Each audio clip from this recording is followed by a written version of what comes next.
Present at a Hanging by Ambrose Bierce. Slightly edited by your reader, Warren S. James. An old man named Daniel Baker, living near Lebanon, Iowa, was suspected by his neighbors of having murdered a peddler who had obtained permission to pass the night at his house.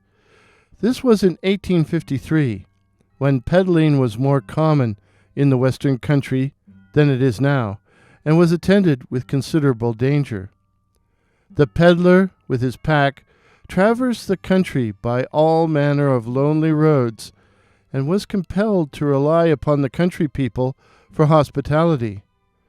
This brought him into relation with some sketchy individuals, some of whom were not altogether scrupulous in their methods of making a living, thus murder being an acceptable means to that end.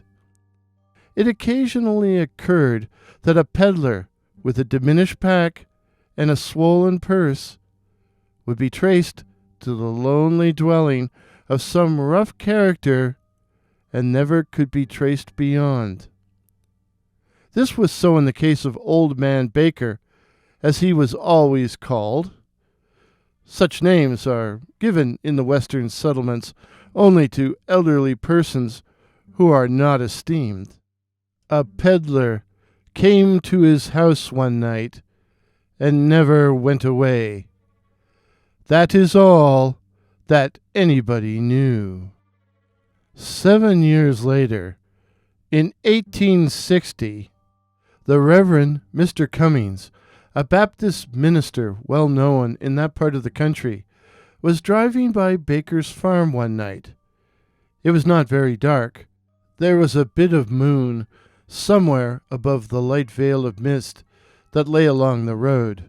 Mr. Cummings, who was at all times a cheerful person, was whistling a tune, which he would occasionally interrupt to speak a word of friendly encouragement to his horse. As he came to a little bridge across a dry ravine, he saw the figure of a man standing upon it, clearly outlined against the gray background of a nearby misty forest. The man had something strapped on his back and carried a heavy stick, obviously an itinerant peddler. His attitude had in it a suggestion of abstraction, like that of a sleepwalker. Mr. Cummings reined in his horse when he arrived in front of the man, gave him a pleasant salutation, and invited him to a seat in the vehicle. If you are going my way," he added. The man raised his head, looked him full in the face, but neither answered nor made any further movement. The minister, with good-natured persistence, repeated his invitation. At this, the man pointed downwards, over the edge of the bridge. Mr. Cummings looked past him, over into the ravine, saw nothing unusual, and turned back to address the man again. But he had disappeared. Vanished. The horse, which all this time had been uncommonly restless, gave at the same moment a snort of terror and started to run away. Before he had regained control of the animal, the minister was at the crest of the hill 100 yards away.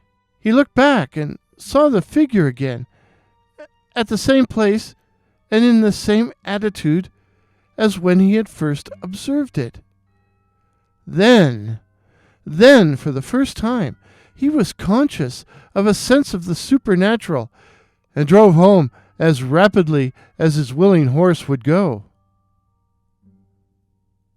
On arriving at home, he related his adventure to his family, and early the next morning, accompanied by 2 neighbors, John White Corwell and Abner Razor, returned to the spot. There they found the body of old man Baker hanging by the neck from one of the beams of the bridge immediately beneath the spot where the apparition had stood. A thick coating of dust, slightly dampened by the mist, covered the floor of the bridge, but the only footprints were those of Mr. Cummings' horse. In taking down the body, the men disturbed the earth of the slope below it, disclosing human bones already nearly uncovered by the action of water and frost. They were identified as those of the lost peddler. At the double inquest, the coroner's jury found that Daniel Baker died by his own hand while suffering from temporary insanity, and that Samuel Moritz, peddler, was murdered by some person or persons to the jury unknown. The moral of the story? I guess you could say that, in the end, Old Man Baker received a suspended sentence.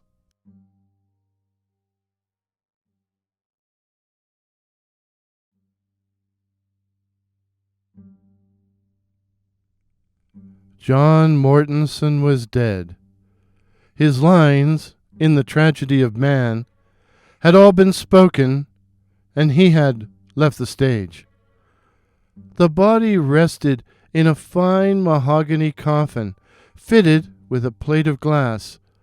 All arrangements for the funeral had been so well attended to that, had the deceased known, he would doubtless have approved.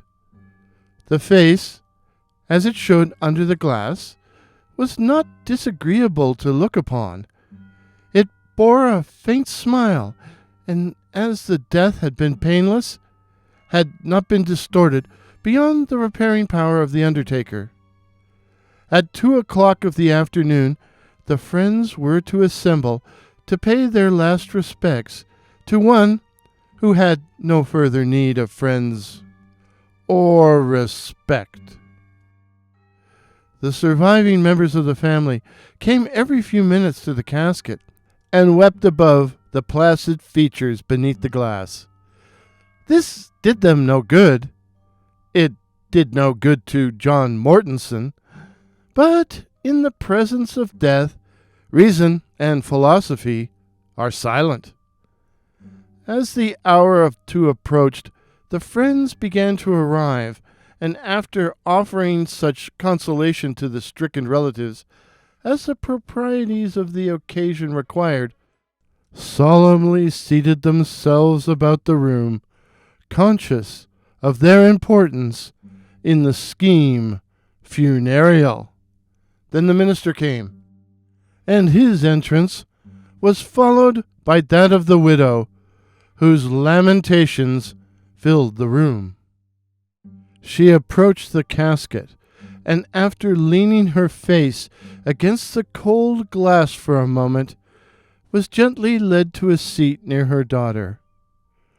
Mournfully and low, the man of God began his eulogy, and his doleful voice rose and fell, and seemed to come and go, like the sound of a sullen sea.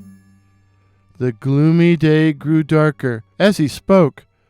A curtain of cloud spread over the sky, and a few drops of rain fell audibly.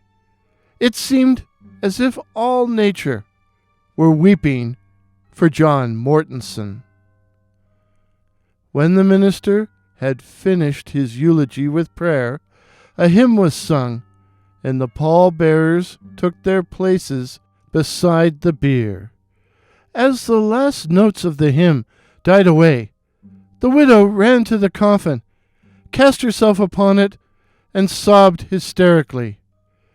Gradually, however, she yielded to dissuasion, becoming more composed, and as the minister was in the act of leading her away, her eyes looked for one last time upon the face of the dead beneath the glass, and she threw up her arms and, with a shriek, fell backwards insensible. The mourners sprang forward to the coffin. The friends followed, and as the clock on the mantel solemnly struck 3, all were staring down upon the face of John Mortenson, deceased. They turned away, sick and faint. One man, trying in his terror to escape the awful sight, stumbled against the coffin so heavily as to knock away one of its frail supports. The coffin fell to the floor, the glass shattered to bits by the concussion. And from the opening crawled John Mortenson's cat, which lazily leapt to the floor, sat up, tranquilly wiped its crimson muzzle with a forepaw, and then walked with dignity from the room. The moral of the story? Who says funerals are bad for the appetite? Or, Bitter Bierce may have been a terrible cynic, but his short stories are the cat's meow.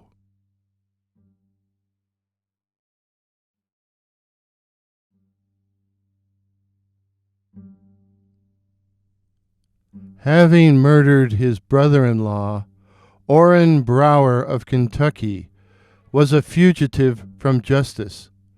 From the county jail, where he had been confined to await his trial, he had escaped by knocking down his jailer with an iron bar, robbing him of his keys, and, opening the outer door, walking out into the night.